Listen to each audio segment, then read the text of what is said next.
and happy for her, because I don't know if many of you know about my mother's history, but she was a public school teacher for 35 years.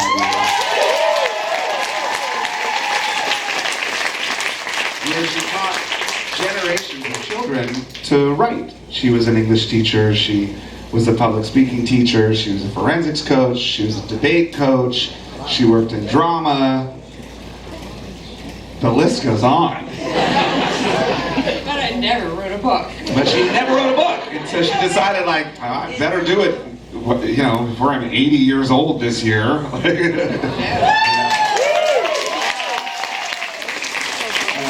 But I was just thinking about this, you know, now I'm on a promo tour with my mother, which sounds funny, but we've done this before. I don't know if you remember this, but in 1997, my mother came on a Foo Fighters promotional trip where, right. Do you remember that? Yes. Where we started, it was in Europe. We went to London, and then we went to Paris, and went to Italy, and things like that. And what I just remembered outside was that everywhere we went, every border we crossed, they never checked us. They always checked my mom. Because I think they thought you were my drug mule. I didn't get used to it. I didn't think I looked suspicious. I decided, actually it happens to me a lot. It still happens to me in airports. I'm sorry. I decided that there must be an Irish terrorist that I resembled. Because I kept getting pulled over. All my suitcases were opened. I was searched, and yeah, they were thorough about it. But I refer to that as my Mother's Day tour. It was one of the most fun, because usually when I'd go on tour with David, you know, they play a show at night, and then all the things happen after the show. We go to dinner and go out and so on, and meet people and all of that. But this was a press tour, so he was working all day, and then then people took us to dinner at night. That's what I remember. And we stayed in guest hotels. That was really fun. That was sort of my introduction to, ooh, this is good. It's a good life. Yeah. Yeah. There's a lot to talk about. I don't really know where to begin, because I know the whole story. But along with telling her story, she also told the story of other mothers. Dr. Dre's mother, Gary Clark Jr.'s mother, Adam Levine's mother, Geddy Lee's mother, Michael Stipe's mother, Zach Brown's mother, Randall Lambert's mother. There's a bunch. Kelly Clarkson's mother. Kelly Clarkson's mother. Amy Winehouse's mother. It's a whole lot of mothers. But I think what you found in the book was some common thread or similarities in all of these mothers and their experiences. Discuss. Well, first of all, it was just about the most fun I've ever had, going around finding them. First of all, I wrote to them to see which ones would agree to meet me and talk to me. And I love the list I got, because they're people whose sons and daughters I really admire. I think they're all top-notch musicians, and they covered so many different genres, and I was happy about that. And most of the mothers hadn't done interviews before. They didn't like being intruded upon, but because we had this bond, we had something in common that was really special. So we just sat down and became friends right away. I made so many friends. We talked about a lot of things we had in common, some things I found out some amazing things about when the dreams began with all of them. And it was just an amazing similarity to, no matter what kind of music they were doing. If you have children, listen up.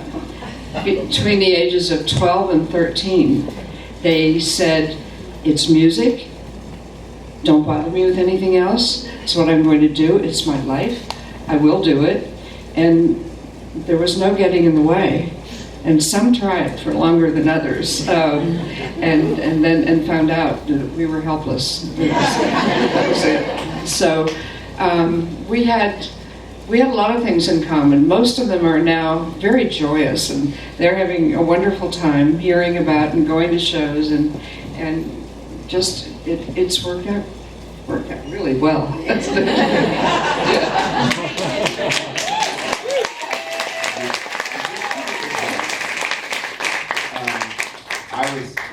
When I was young, first of all, my mother has a musical background too. She was a vocalist. She was a singer in a group, the Three Bells. In the 50s, my dears. Yes. When music was pretty kick-ass. Come on. It was an a cappella group, and but one thing I never asked you. Now, you love music and you love to sing.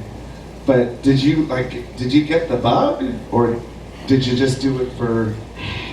You know, maybe 10 years later we would have. But this is in the mid-50s. There was not much of a music industry. And there was one group already doing what we did, the McGuire sisters. We were better. But they were famous, and the apple in the tree. And honestly, we had no thought about continuing after high school. That was just it. We all went to different colleges, different parts of the world, all lived in different places after that. It never occurred to us to try to do anything after that. It was over when it was over. So that was that. Maybe the music industry then began to blossom, and in the 60s it changed and was more fun and interesting, and maybe if it had been a little later, I don't know. But no, that was my career. But it never kept you from singing. You were always singing. Well, there was always music. Do you remember some of the songs you sang to me as a kid? I haven't asked you that question yet either. Oh, I do. Name one.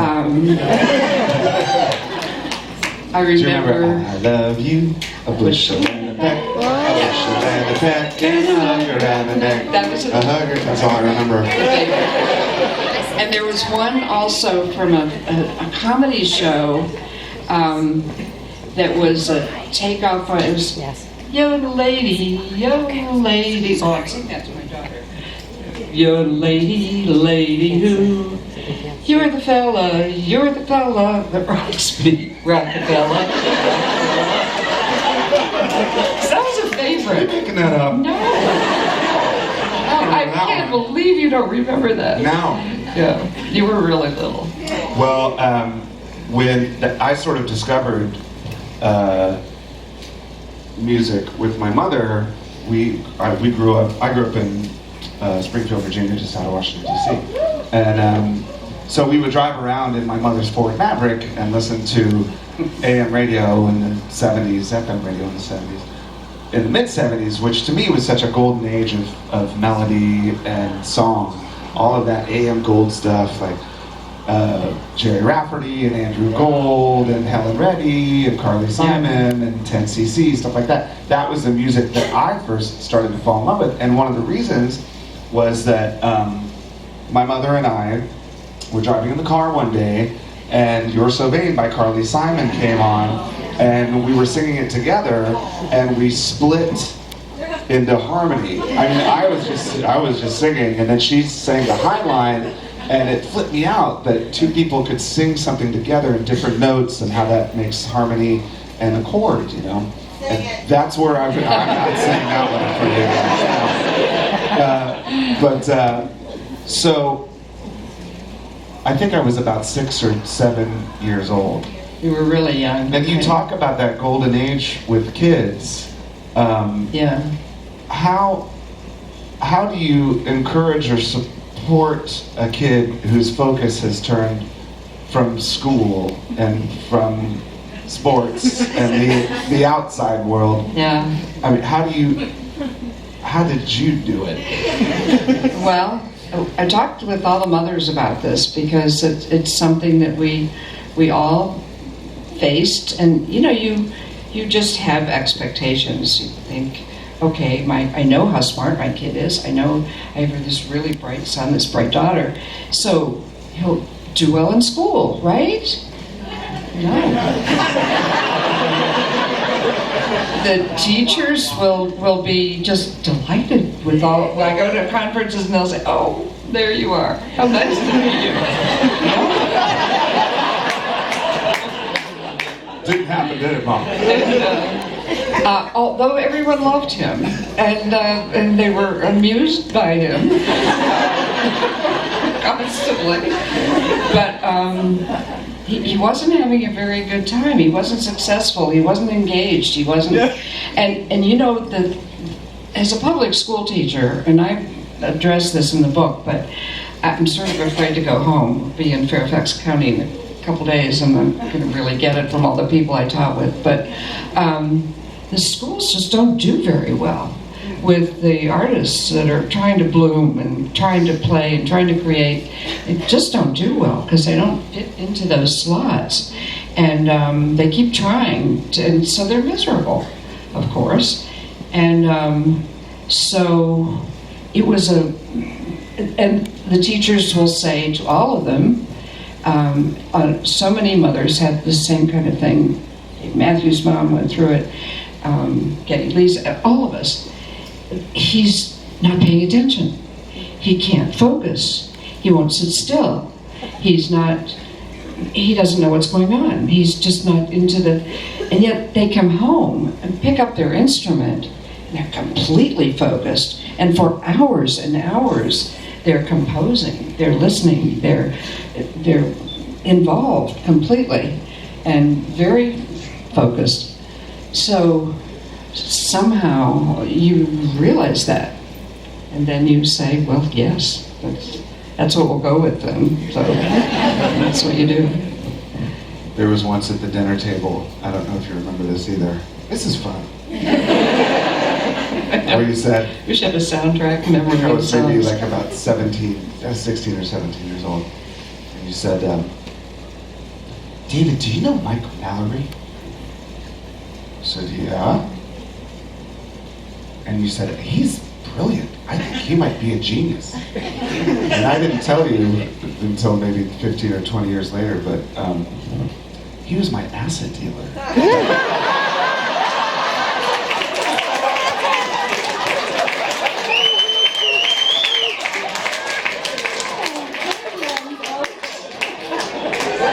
Anyway. I ever told you that? No, I don't. No. I love this little trip Isn't down this memory nice? lane. It's like group therapy. No, I mean, I think it's interesting. Let's talk about some other It's fine. Maybe someone else's. I have a question about Michael Stipe. Yes, what a brilliant, beautiful human being. How do you think, he was raised in a military family. Right.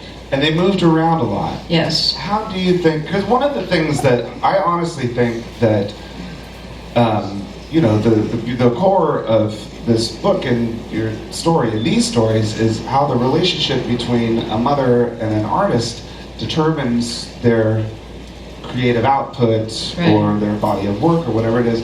How do you think his childhood affected or influenced his music?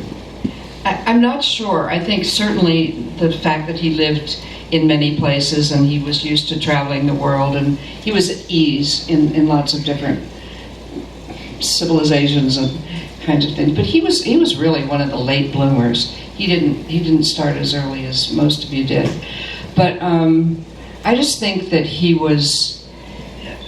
enjoyed all the places that they went. He had a happy childhood. He also had a very strong relationship with his father. And so I think that his family upbringing was a little bit different than most of them, but it was a strong, stable family, although his father was in wartime a lot, so that was terrifying to him as a small, very sensitive kid. And I think, all of the artists that I learned about and talked to, I was interested in the history behind them, the mother's history and their history and how that affected them And in many cases, it was reflected in their lyrics at some point. And Michael wrote a beautiful tribute to his parents at one point that I think it's untitled, and it's about how they're listening to him.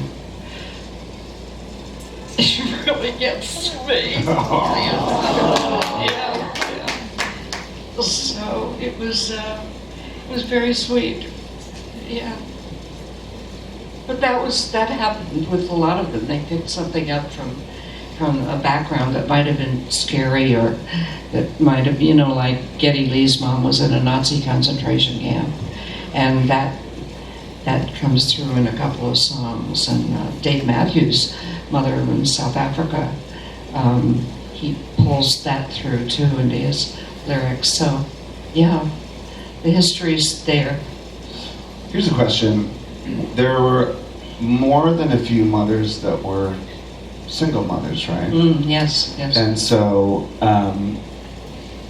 how do you think, I know that in our family, being a school teacher, a single mother, raising 2 children, my mom was a teacher, but then you also worked at Bloomingdale's, and then you worked at I worked for Surf Pro, carpet cleaning company.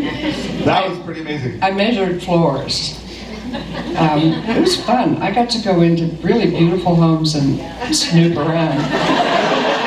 Push my little measuring thing across the floor and say, that'll be $7,000. Well, I know, how do you think, because I know that influenced my work ethic. Yeah. So how do you think that it did the same for a lot of the other? Well, when I talked to Amy Winehouse's mother, her mother put herself through school and studied to become a pharmacist, and was going to school and was round the clock going to classes, coming home, getting dinner for her kids, then having to go back out to classes. And she was round the clock, and that was her hope, that her daughter would then imitate that work ethic. And that never happened.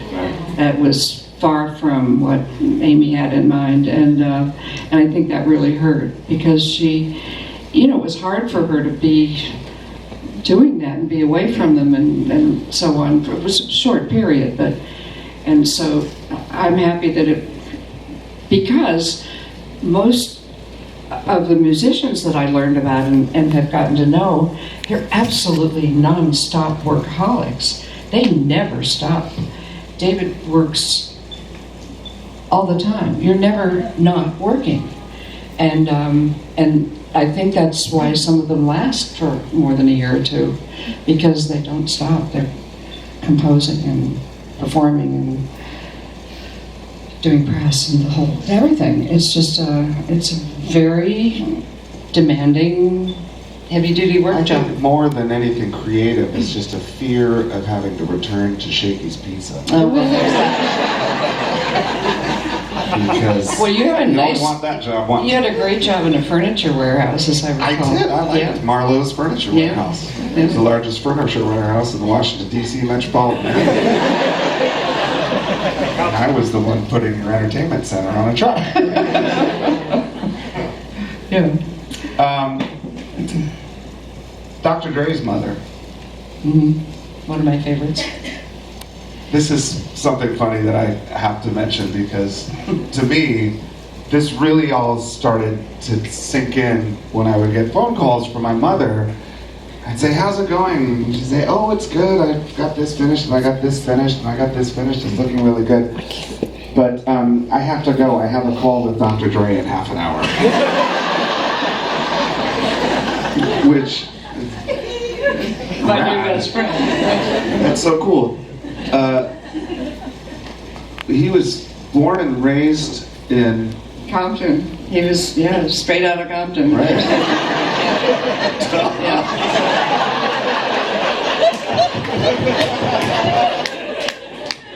You don't say. Yeah. She's one of the most fun people I've met, with all the tragedy behind her and the tough life that she had. She actually wrote her own biography about 8 years before I started with this, and I read it, and it tells her whole story.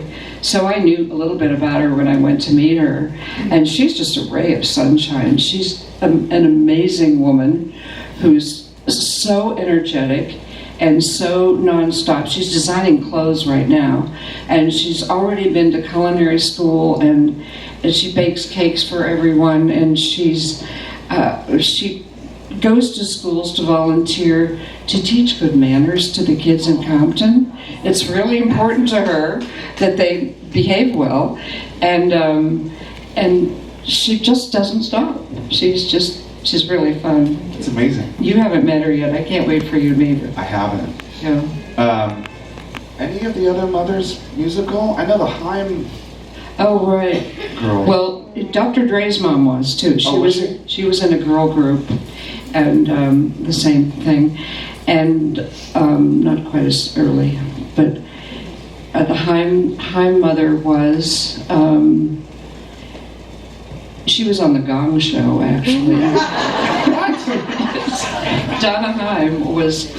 Yes. She went to an open mic night at a little club in LA with some friends, and she loved Bonnie Raitt, and she loved doing this one particular Bonnie Raitt song, something about a blender. I don't remember the whole title. And so after she sang, somebody came up to her and said, "I'm an agent, and I wonder if you'd like to be on TV." She hadn't any intention of that, and he said, "I'm with the Gong Show," and she's absolutely not. That's they just make fun of people, and after he saw her again, I guess he finally talked her into it, and she won the second time she did it. Yeah. She won, and that was the end of her TV career. But she still gets up on stage with them and What did you win on sings. the Gong Show? I don't remember. Money. It was. She said a couple $1,000s or something. It helped her pay tuition for another couple months. So. Well, they're an interesting family because not only did they raise one musician, but three.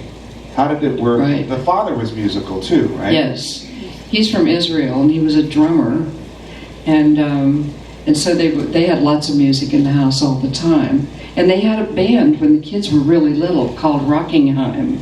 And they would play at neighborhood festivals and things. Have you heard of them? No. Yes. They'd play at neighborhood festivals and just little things like that. And I guess recently they all got on stage and played again. Yeah. Wow. I haven't Get the band seen back them. together. Yeah, I know. But so they always sang. There was always music in that family, and they were pretty destined, I think, to. Interesting because she was a teacher as well, right? She was an art teacher. Mm-hmm. And how did they fare in school? Actually, they did really well. But you know what they got to do? They got to go to the School for the Arts, and which in LA is very selective. It's very hard to get into, and that's the thing with some communities. I don't know where you're all from, but I came from the huge school system in Fairfax County, one of the biggest in the country, and we don't have a school for the arts. And they closed our really good high school to turn it into School for Science and Technology, which is now, I believe, the #1 school in the country. But they didn't give us a school for the arts. I went to the school board, we all did, several times, and gave speeches about, okay, let's make a deal. You take our school, you make it science and tech, and give us the school for the arts to balance things out a little bit. But it hasn't happened yet. So we'll see. Keep working on that. Thank you.